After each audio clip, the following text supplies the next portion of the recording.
Você tem um problema enorme em transformar a sua tristeza em algo produtivo. Parece normal, a gente se acostumou a viver fases infinitas do luto.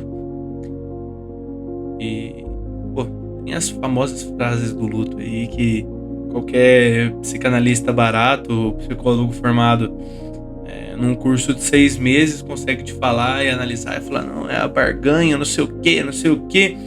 Mas a verdade é que nós vivemos lutos eternos por fases ruins. E o que eu quero poder falar pra você é que a Bíblia tem muito mais pra você do que você acha. A palavra de Deus tem muito mais a oferecer a você do que você extrai dela. E isso independe se você acredita, se você não acredita, se você é um cristão, se você não é um cristão.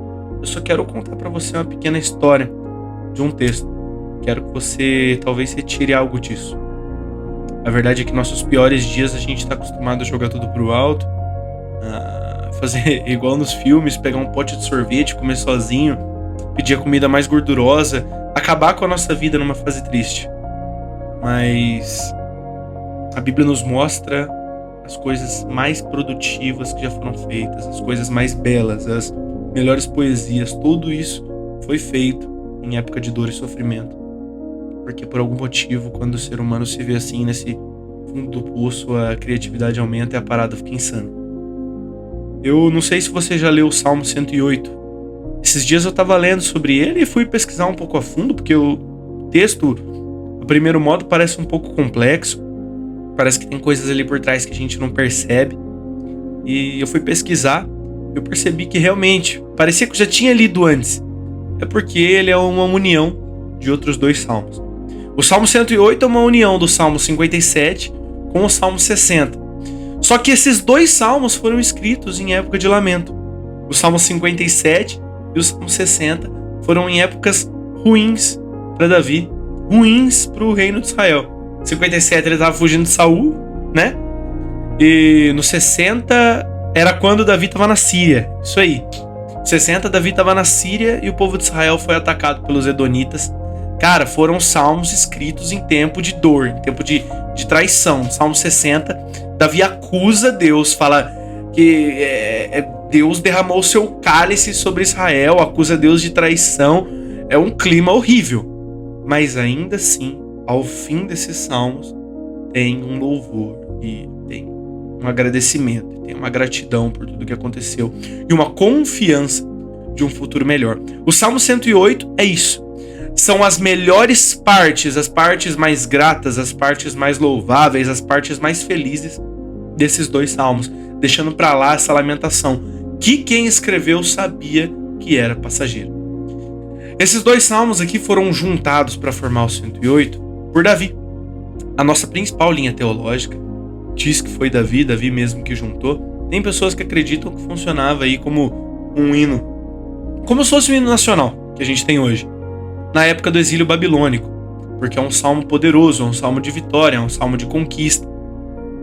Mas as principais linhas aí dizem que foi Davi, acreditam que foi Davi, por isso que é chamado de um salmo davídico, porque foi escrito por Davi nesses 2 tempos e depois juntado por ele mesmo. Mas, enfim, vamos ao texto, porque esse texto esconde coisas preciosas para nós prestarmos atenção.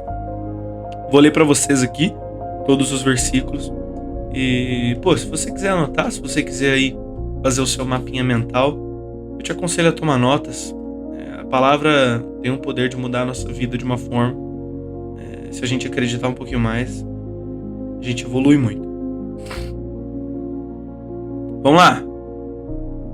Começa pelos versículos finais do Salmo 57, tá? Então, aqui quando a gente lê até o versículo 5, é um louvor ao final do 57, quando Davi estava na caverna com medo, fugindo de Saul, porque Saul queria matar ele. Ó Deus, meu coração está firmado em ti, por isso cantarei e louvarei ao Senhor, ó glória minha. Harpa e cítara, despertai, quero acordar a aurora. O Eterno, eu te darei graças entre todos os povos, e entre as nações entoarei seus louvores. Pois seu amor leal é maior que os céus, e a sua fidelidade vai até as nuvens. Sê exaltado, ó Eterno, acima dos céus. Estenda sua glória sobre toda a terra. É muito valioso quando Davi fala aqui no versículo 2, harpa e cítara, despertai, quero acordar a aurora. Isso é um cântico de alguém que está agradecendo a Deus, que está louvando a Deus, pedindo para Deus estender a sua glória sobre a terra, mas é um cântico de quem não dorme. Davi fala que quer despertar a aurora, então ele quer que o louvor dele desperte o dia. Ele quer que o mundo escute o louvor dele e acorde, que o sol escute e saia de onde ele esteja escondido e ilumine a terra. E talvez ele até faça esse despertar e a aurora, pedindo para que a natureza desperte. E eu consigo ler entendendo uma linha que ele pede para Deus despertar junto. Porque ele exalta Deus e fala assim: estenda sobre a glória toda a sua terra. Então, sol, desperte, saia de onde você está. Deus, por favor, estenda sua glória sobre a terra. Ele coloca Deus nessa posição de soberania. Mas aí, até o versículo 5 tá simples de entender. É um cântico, é um louvor, é algo muito bonito. Mas a partir do versículo 7, Deus coloca uma mensagem implícita dentro desse salmo que, se você não estuda a fundo, você não consegue retirar as melhores partes. Vamos lá, versículo 6. Salva-nos com teu braço forte e responda às nossas orações, para que sejam libertos aqueles a quem tu amas. Em sua santidade Deus declarou: no meu triunfo dividirei Siquém e repartirei o vale de Sucote. Gileade me pertence, Manassés também. Efraim é meu capacete, Judá é o meu cetro. Moabe é a bacia em quem me lavo, sobre Edom atiro a minha sandália. Contra a Filistia lanço meu brado de vitória. Quem me levará à cidade fortificada? Quem me conduzirá até Edom? Se não fores tu, ó Deus, que nos rejeitaste. Tu, ó Eterno, que já não sai com as nossas tropas. Vem em nosso socorro contra os adversários. Vã é a salvação que vem do humano. Com Deus faremos proezas. Ele esmagará os nossos inimigos. A gente vê que Deus faz uma declaração em primeira pessoa, aqui a partir do versículo 7. Deus fala assim: no meu triunfo dividirei Siquém e repartirei Sucote. E o que isso quer dizer na íntegra? Quando aqui Deus, nesse salmo, ele vai utilizar de muita artimanha geográfica para falar sobre, porque é um salmo de guerra. Deus, durante as eras, Deus, durante os tempos, ele muda a forma com que ele é percebido conforme o jeito que ele quer tratar o seu povo. Então, Deus já foi, no começo, uma grande divindade, ele foi alguém que mandou um salvador, ele já se apresentou como eu sou, e aqui a gente passa por eras e gerações em que Deus se apresenta como o Senhor dos exércitos, o Deus da guerra. É um Deus poderoso, soberano e que vai dando vitória por onde o seu povo vai lutando. Mas nessa situação aqui do Salmo 60, parece que não. Porque enquanto Davi vai batalhar do lado de lá, os edonitas atacam o povo deles do lado de cá, de surpresa e com alguém do povo cometendo uma traição contra Davi. Então Deus coloca nessa posição de Deus guerreiro: eu dividirei o vale de Siquém, dividirei o Siquém e repartirei o vale de Sucote. O que são essas regiões? Quando você pega para entender geograficamente, são regiões a leste e a oeste de Jordão. Então, Deus ali, e além de ser regiões ali a leste e a oeste de Jordão, quando Jacó, se a gente voltar um pouquinho, quando Jacó estava passando pela Terra Prometida, são regiões que ele para. Ele passa por Siquém, para. Ele passa por Sucote e para. Então são regiões prometidas. E ali o que Deus fala? O grande Deus dos exércitos que estava acompanhando esse povo, ele fala assim, ó: eu reafirmo a minha promessa. Se o meu povo caminhar comigo, a promessa de que aonde Jacó pisou, aonde Abraão pisou, seria do meu povo, está de pé. Então, ó, vale de Siquém, vou dividir e é seus. Aliás, Siquém, vou dividir e é seus. Vale de Sucote, vou repartir, dou para vocês também. Aonde Jacó pisou, vocês também vão ter por direito, se permanecerem comigo. Então a gente percebe que Deus, ele altera a forma com que ele se mostra nas eras, nas estações, mas ele continua com as suas promessas. E às vezes é difícil de acreditar nisso. Tem fases da nossa vida e quando você começa a escutar, quando você está conhecendo a fé, talvez você, que ainda não é cristão, você perceba Deus de uma forma diferente. Talvez hoje tem pessoa que percebe Deus como um Deus vingativo, tem pessoa que percebe Deus como um pai, tem pessoa que percebe Deus como uma divindade. Deus se revela de formas diferentes, não conforme o que você acha. Deus é um só. Deus é o que é. Mas a você ele pode se revelar a forma que ele quiser, mas isso não muda as promessas dele. Talvez quando você estava ali começando a conhecer a Deus, você estava ali no seu começo de conversão, Deus se apresentou como um pai amoroso e era o que você precisava naquele momento e ele te fez promessas. E hoje parece que Deus vai se tornando mais um amigo, talvez ele se torne mais como um general, pode ser, e isso te faz pensar que as promessas que ele fez quando ele era aquele papai, aquela pessoa que você estava conhecendo, não valem mais. Mas a verdade é que continuam valendo. Deus, ele pode mudar a forma com que ele aparece para você.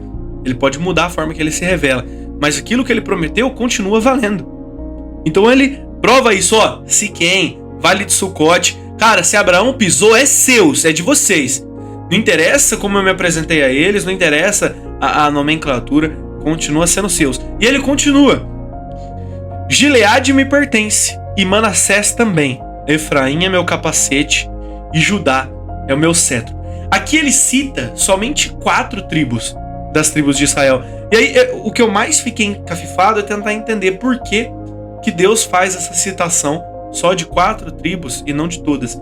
E o motivo é bem simples, tá? Quando a gente vai analisar, são as tribos principais que regem o oeste, o leste, o norte e o sul, respectivamente, tá? De Israel. Então, as outras tribos estão ali implícitas. Então, quando ele fala, ele está falando sobre todas. E aí, logo abaixo, ele fala: quem me levará à cidade fortificada? Quem me conduzirá até Edom? Se não fores tu, ó Deus, que nos rejeitaste. E antes, ele fala que Moabe é a bacia em quem me lavo. Sobre Edom atiro a minha sandália. Contra a Filisteia lanço o meu brado de vitória. Então, a gente vê 2 blocos de povos sendo citados. Quando Deus cita as tribos de Israel, ele está citando os protegidos. Ó, Gileade, Manassés, Efraim e Judá. Esses são meus. Esse eu não abro mão, esses são posse minha. Mas ó, Edom, os filisteus, os moabitas, esses vão ser subjugados, porque são inimigos do meu povo. Então Deus forma 2 blocos de citações geográficas. Ali, os moabitas, os edonitas, os filisteus eram os povos que geograficamente rodeavam Israel. Então é realmente um salmo e uma citação de um Deus guerreiro, de um Deus conquistador, falando: ó, a minha terra é minha. Parecendo o Igão, né, do Podpah. Não, meu dinheiro é meu. A minha terra é minha. E as outras terras que foram prometidas e que estão sendo habitadas por povos que são inimigos do meu povo vão ser subjugadas, vão ser minha também. O que já é meu eu protejo, e o que não é ainda do meu povo eu conquisto, porque eu prometi a eles. É um Deus guerreiro, protetor e cuidadoso com o seu povo. Muitas das vezes a gente cai em falácias de que Deus era um Deus vingativo, era um Deus irado no Velho Testamento, mas Deus era um pai que não parava de tentar conduzir a sua nação onde ele queria que ela chegasse. Deus é o criador de um povo. Deus é um governante de um povo, e Deus tenta a todo momento que esse povo consiga ser feliz nos desejos deles e ainda assim atingir as promessas. Pô, o povo foi lá, pediu um rei. Deus mandou um rei. Aí, na época que nem tinha rei ainda, quando Moisés conduzia, o povo foi lá, pediu carne e Deus deu codorniz. Deus sempre supria a vontade do povo junto com a promessa sendo feita. Isso é interessante demais para um Deus que se demonstra guerreiro. Mas, vamos lá. Gileade é meu e Manassés me pertence também. Gileade e Manassés eram as terras da fronteira. Eram as terras a oeste e a leste de onde ficava Israel. Então, quando ele fala aqui o nome de 2 tribos, o que ele fala? Ó, de leste a oeste, Israel é minha. Efraim é meu capacete e Judá é o meu cetro. Com aquela rivalidade insana que tinha de Efraim e Judá, nesse momento Deus, para unificar e falar que tudo é dele, ele joga isso. Ele cita Efraim e Judá da mesma forma, dando a elas importância em seu salmo. Então ele fala assim, ó, permaneçam dentro do meu governo, que o povo de Israel, de oeste a leste, é meu. E Efraim e Judá também são minhas. Efraim e Judá têm parte comigo, eu tenho promessa com as duas. Não precisa de rivalidade, não precisa testar quem é melhor. Isso parece que é muito atual quando a gente para pensar hoje sobre a forma que são divididas as igrejas, as denominações. Renovada, pentecostal, super renovada, mega ultra últimos dias e não sei. Cada um cria uma forma de analisar. Isso falando de igrejas que vêm, igrejas evangélicas aí, que vêm luteranas, que seguem uma linha de pensamento semelhante, mas todas vão se nomeando de forma diferente e todas querem ser o cabeça, sendo que o cabeça é Cristo. E nessa época aqui, o governante era Deus.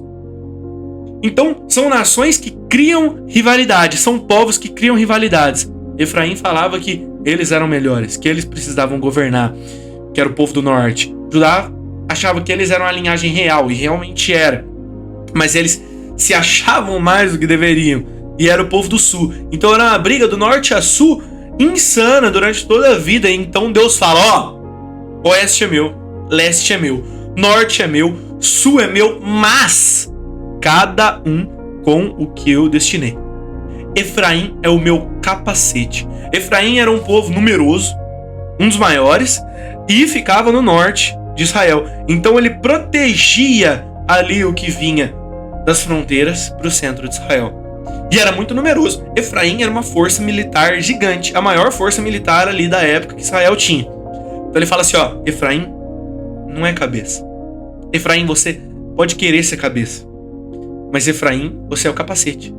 A sua função é tão importante quanto, porque uma cabeça sem capacete fica desprotegida para os inimigos. Efraim, eu te dou uma posição de honra.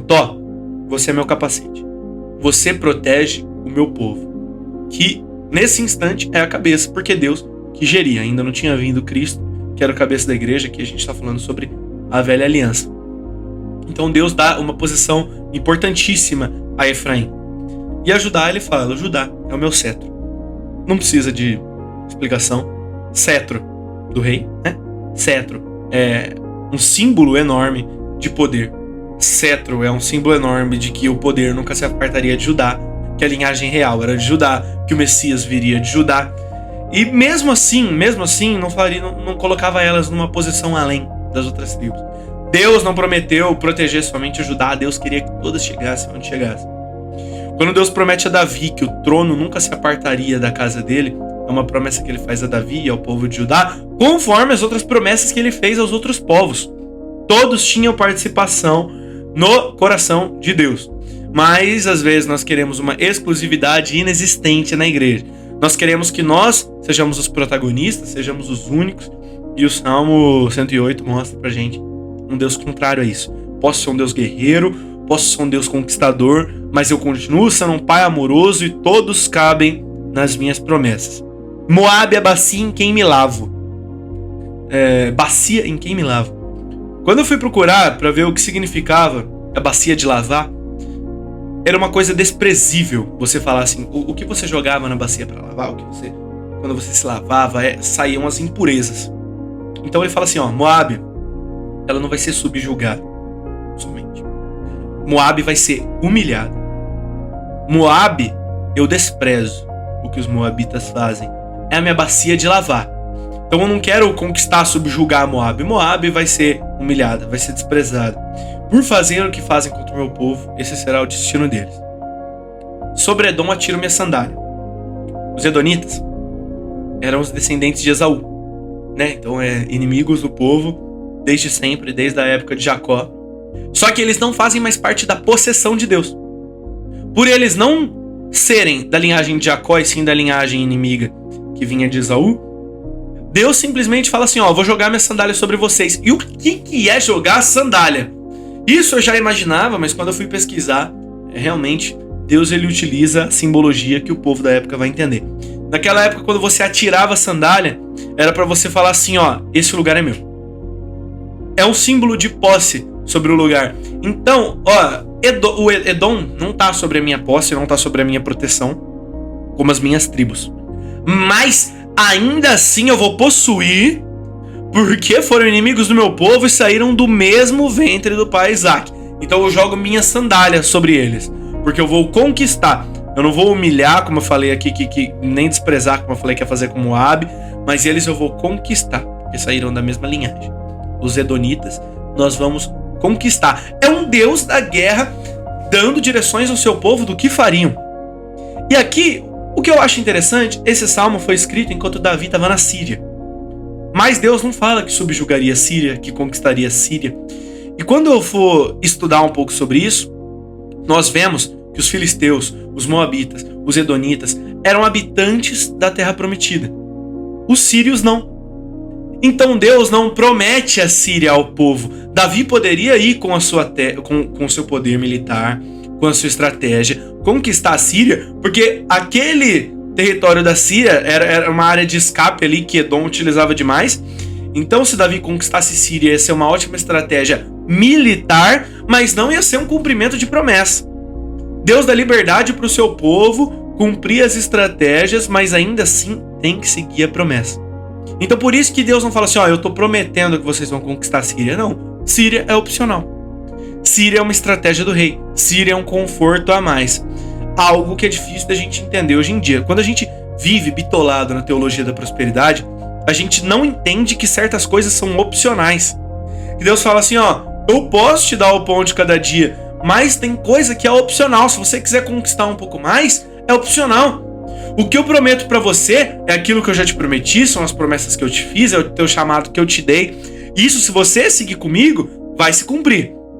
Mas o que você quer a mais, conquiste. Você tem a liberdade pra isso. Até me perdi. Então ele não fala da Síria, ele fala de Edom, dos filisteus e dos moabitas. Então, moabitas eu desprezo, é bacia. Edom, jogo minha sandália, vou conquistar. E os filisteus, eu lanço meu brado de vitória. Os filisteus eram uma enorme força militar que já era rival de Israel militarmente há muito tempo. Então sobre eles, Deus não faz nenhuma analogia, Deus não faz um simbolismo. É um Deus da guerra que entende o poder da rivalidade. É Palmeiras e Corinthians. É o Barcelona e o Real Madrid. Ali Deus não vem com nenhuma simbologia, ele não quer colocar nada por trás. Deus ali, ele simplesmente fala, sobre os filisteus, eu lanço meu brado de vitória. O que é? Sobre os filisteus já venci. Já tô falando, somos vitoriosos, já venci. Não se preocupem com isso. Então, Davi pega a palavra. Quem me levará à cidade fortificada? Quem me conduzirá até Edom? Se não fores tu, ó Deus, que nos rejeitaste. Tu, eterno, que já não sai mais com as nossas tropas. Como eu disse, esse salmo foi feito quando Davi estava na Síria e os edonitas atacaram a Israel. Então ele pergunta assim, quem vai me levar à cidade fortificada? Quem me leva até Edom? Se aqui onde eu tô, Deus, você não veio comigo, porque os edonitas estão atacando, quem que vai garantir agora que eu vou ter vitória sobre os edonitas se eu voltar para Israel? Porque o Senhor me abandonou. Davi ainda duvida em certo momento do seu coração. Mas perceba que mesmo nos momentos de dúvida, quando a gente escolhe ser grato, adorar, confiar, não é uma emoção. Ali o que Davi sentia de emoção era tristeza por causa da traição. Mas o que ele escolhe é louvar a Deus de qualquer jeito. Vem em nosso encontro contra os nossos adversários. Vã é a salvação que vem do humano. Então, ali Davi, em sua emoção, ele desconfia. Mas quando ele escreve com a certeza. E a certeza é de que não adianta eu voltar. Se eu voltar e Deus não estiver junto comigo, é inútil. Que eu preciso de Deus me acompanhando. Vai a salvação que vem do ser humano. Então finaliza o salmo com uma grande poesia, um grande cântico, um grande verso de um Deus da guerra que se mostrou ao seu povo, de um povo que não aceita a lamentação e junta as melhores partes dos salmos para fazer um grande louvor ao Deus dos exércitos que os ajudava, um grande conquistador que ao mesmo tempo era um grande pai que fez promessas para o seu povo, não aceita a humilhação do seu povo. O salmo termina em: com Deus faremos proezas, e ele esmagará os nossos inimigos. É uma confiança que o Senhor dos exércitos seguirá com eles, e se seguir com Deus faremos proezas. Cada salmo tem uma história por trás, cada salmo tem um significado. As coisas que estão escritas na Bíblia têm histórias infinitas para nós tirarmos. E a verdade é que, quando eu leio o Salmo 108, Eu vejo um Deus conquistador, Pai, cumpridor de promessa, que nunca abandonou o seu povo. E eu vejo um povo que duvida, que desconfia, que se entristece, mas que quando escolhe, mesmo apesar do que sente, adorar esse Deus, tem vitória. E além da vitória, tem os melhores cânticos, que não foram tirados ali do momento de lamento, mas sim o suco do que tem de melhor, de gratidão, de louvor, de felicidade. Ali se esconde o melhor que você pode produzir.